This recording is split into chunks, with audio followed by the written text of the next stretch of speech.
You're watching World Talks on TVP World. I'm Aaron Dahmen. Romania's capital has a new Liberal mayor, with Ciprian Chuku coming out on top over his far-right opponent in this weekend's local election. The post in Bucharest has been vacant since May, when the centrist Dahmen was elected president. And here to break it all down is former Romanian diplomat Eusebiu Slavitescu. Good evening, sir. Good evening, and thank you for having me back. A pleasure to have you on, as always. So is this election a win for Brussels and the European project in Bucharest? Well, to sum it up, it is, because Ciprian Chuku, the Liberal, is part of the pro-European forces right now in Romania. As you probably know, the second place was won by the extremist party, which is quite a big result.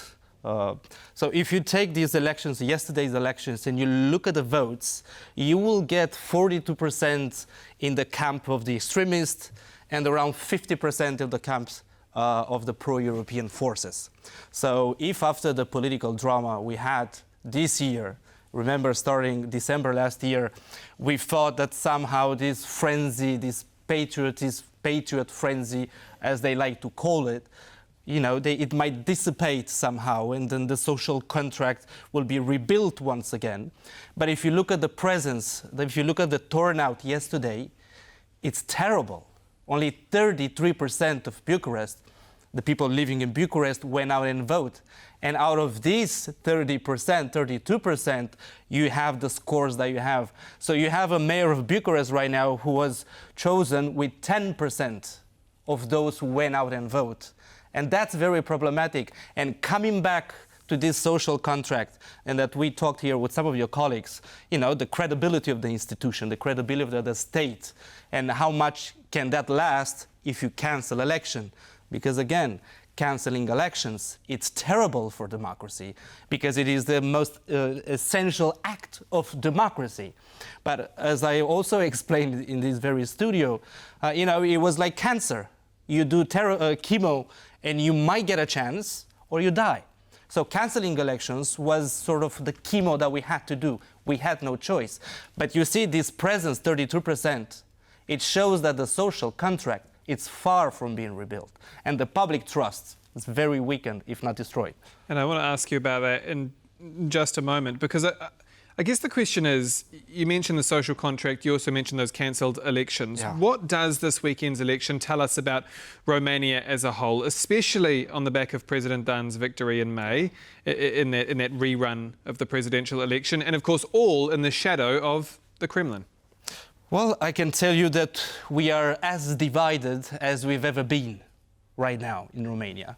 And to some extent, this extremist camp gathering traction more and more. As I said, we expected after all the drama that some of it might, dissipate. It didn't. And the only way that we could have seen, a downsizing of this extremist wind would have been to deliver good governance. Except since the new government started in June, I think 23 or July, the good governance wasn't really delivered.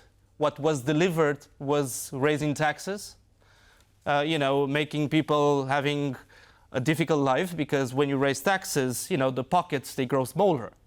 So they delivered raising taxes, all of these things affecting the middle class.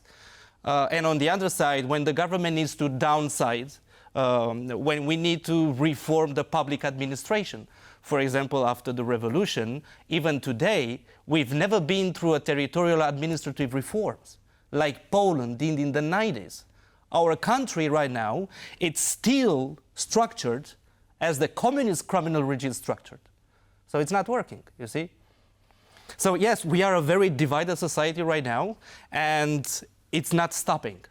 It's not stopping. Well, and the mayor-elect told us on the weekend, quote, "I want to make Bucharest my life's project, and not in the short term, but in the long term." But I want to come back to what you said about voter turnout, because if the voter turnout is so low, and what I understand is possibly the lowest in a decade. It's the lowest since '89. Right. And so, I mean, does he have a commanding people's mandate, or will he really struggle to assert any kind of influence? So he is the mayor right now. So he has all the authority that comes with. The problem in Romania is that 10 or something years backwards. You know, usually for the mayoral races, we have the first tour and then you have the second tour. So the legitimacy of the candidate is gathered way stronger. In Romania, because some political party at some point was favored by this new legislation, right now we only have one tour. So this is why you have a mayor in a lot of the city with only 10-15% of the real votes, which is terrible for democracy again.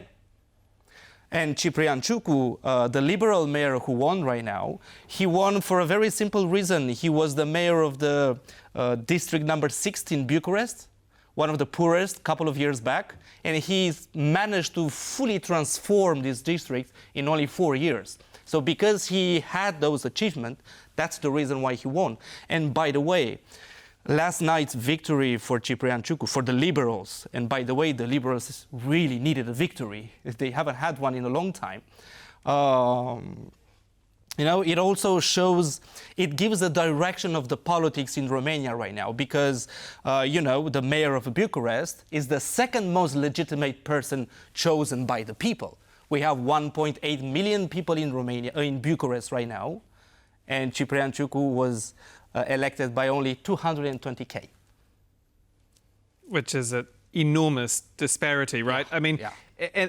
and that brings me to this question about whether or not this was a vote and a win for Brussels and the European project, which is the question I started with, because you talk about his previous successes. I mean, was it a win for Brussels, or was it a far more domestic battleground? In fact, voters weren't even thinking, the voters that did vote weren't even thinking about the European project. I can tell you none of the voters ever thought about the European Union when voting in local election. When you vote in local election, not even the party membership matters that much in Romania. It matters what you've done, because people can see it in the street, you know, in the houses.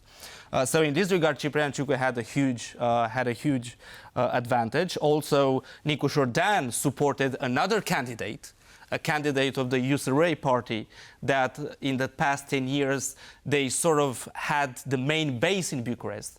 And right now, he only managed to get 12%. So that means a loss for the president Dahmen also, because he was chosen, he was elected very famously so back in May, we know, with around 60%. And he had a huge force at the beginning of your mandate. You have a lot of power because, you know, the legitimacy that comes behind. So he threw all of this legitimacy behind his candidate, which lost quite badly, to put it that way. Now, we're running out of time, but I do want to ask, I mean, where to next with this shall we say, weak social contract, low voter turnout, and as in your words, a kind of more divided Romania than ever. What next? What's next? Well, I will keep to my same argument that I had this summer. The only way to really get out of this, and by the way, Russia is still interfering in our society, pushing all kind of crazy theories and disinformation, thus dividing Romania. And by the way, the more European countries are divided, the better it is for Russia. They can pick each and every one of us. But coming back to what's next right now, to my eyes, again, I might be wrong, good governance. Romanians are fed up with traditional politics. By the way, the social and the liberal Democrats, this traditional party in the past 35 years, they are also almost collapsing right now. Almost collapsing right now. And it's not just Romania. If you look at the region, the traditional party are just not working anymore. You know, the electorate are asking for something new, for something else, for authenticity, you know, to discuss real issues. And so far, other than Ciprian Chuku, none of them have done it. Former Romanian diplomat Eusebiu Slavitescu, thank you so much as always for your time. And that's all for World Talks here on TVP World. Do stay with us for more interviews, news and analysis. I'm Dahmen. Goodbye for now.